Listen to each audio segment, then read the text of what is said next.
A gente vai agora para Brasília. O Movimento dos Trabalhadores Sem Terra, o MST, invadiu fazendas, sedes do INCRA e também uma área da Embrapa. Nesta segunda-feira, a gente volta a receber a repórter Luciana Verdolim. Essas ações ocorreram em quantos estados? Como é que o governo vem monitorando isso, Luciana? Olha, pelo menos por enquanto, Thiago, são 7 estados, algo em torno de 9 fazendas, muitas produtivas, inclusive sedes da Embrapa. O movimento faz parte do Abril Vermelho, quando o MST inicia a invasão de terras e também de prédios públicos para ressaltar a importância, para marcar o período de defesa da necessidade da reforma agrária. Só para a gente ter uma ideia, a Embrapa, que teve a propriedade invadida por cerca de 600 famílias lá em Pernambuco, explica o seguinte, que a área em questão é de preservação de caatinga, que tem sido utilizada para instalação de experimentos e multiplicação de material genético. Ainda de acordo com a Embrapa, a invasão compromete a vida de animais ameaçados de extinção, além de pesquisas para conservação ambiental e uso sustentável do bioma. Vai além, afirma que a invasão traz prejuízos, inclusive a produtores e agricultores ali rurais que ficam na área de abrangência da Embrapa. Na semana passada, um grupo de cerca de 1.500 trabalhadores teriam invadido também a sede do INCRA em Maceió. Lá em Maceió, o pedido é de que fosse substituído o superintendente local do órgão, que é primo do presidente da Câmara, o deputado Arthur Lira.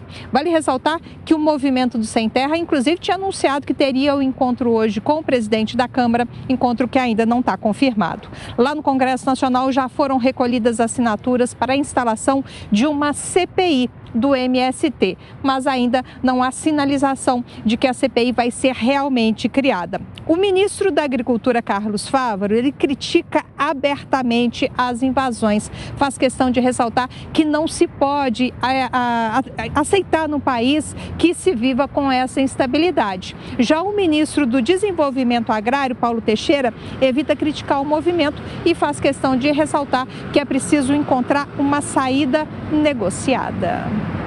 Verdolim de Brasília, agora gerando os comentaristas, Diogo Schelp. Você vê, né, Schelp, que nem os ministros se entendem em relação a isso. Todo mês de abril, principalmente, essas ações aumentam e a opinião pública, obviamente, faz críticas porque não dá para se aceitar essas invasões, apesar de todas as reivindicações, muitas vezes legítimas, né, Schelp? Pois é, infelizmente uma repetição de cenas que nós vimos também já nos primeiros governos de Lula, né? A gente já viu cenas, por exemplo, de integrantes do Movimento Sem Terra invadindo laboratórios da Embrapa, destruindo trabalhos científicos, agora mais uma vez uma invasão de uma área da Embrapa, quer dizer, não se respeita sequer a propriedade privada, quanto também a atuação de órgãos que prestam um grande serviço à agricultura, à agropecuária brasileira e, portanto, à economia brasileira.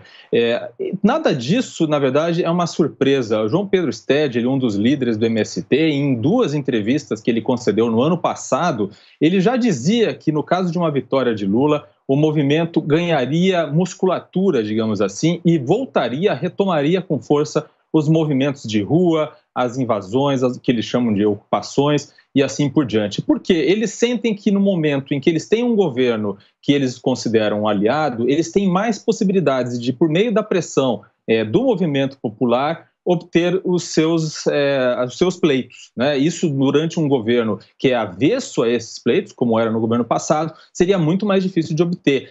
Se o movimento se mostrasse muito, avançasse muito nesse tipo de ação, ele teria uma força contrária, uma reação que acabaria tendo o efeito contrário. Quer dizer, é aparentemente um paradoxo, uma contradição, mas é assim que funciona. Ô Kobayashi, essas invasões significam o quê? São legais? Vão parar aonde? São ilegais, são invasões criminosas, né? Aliás, são crimes anunciados. Anunciados pelo Abril Vermelho? Também, mas não só. A própria vitória do PT nas urnas já demonstrou que a gente teria invasões como essas, porque se as pessoas que são do movimento, que praticam essas invasões a terras geralmente produtivas, se eles participam da campanha, se eles têm liberdade para indicar nomes para ocupar cargos importantes no governo, é claro que eles teriam essa abertura do governo federal para praticar esses tipos de invasões. E isso se materializou, se confirmou exatamente nessa primeira grande invasão que nós tivemos no estado da Bahia, no território da Suzano, quando o ministro do Desenvolvimento Agrário, em vez de criticar, de repudiar aquela invasão, se colocou à disposição para mediar, conciliar as partes envolvidas, como se as partes estivessem no mesmo pé de igualdade em relação aos seus direitos, como se não fosse crime. Ou seja, a partir daquele momento se passou uma mensagem ainda mais clara ao movimento, de que haveria abertura do governo. Agora nós tivemos recentemente a judicialização dessa questão pelo Partido Novo, especialmente diante do anúncio que foi feito de que em abril essas invasões continuariam. A gente tem esperado uma decisão da Justiça agora que gere um precedente contrário a essas invasões. Aqui no estado de São Paulo, por exemplo, na mesma época da invasão lá na Suzano, na Bahia, nós tivemos também algumas invasões no interior de São Paulo, na região do Pontal do Paranapanema, e aqui o tratamento foi diferente. A Secretaria de Segurança Pública, com a Polícia Militar, Polícia Civil, agiu rapidamente e prendeu os líderes daquele movimento, que estavam inclusive extorquindo os fazendeiros, os proprietários daquela área.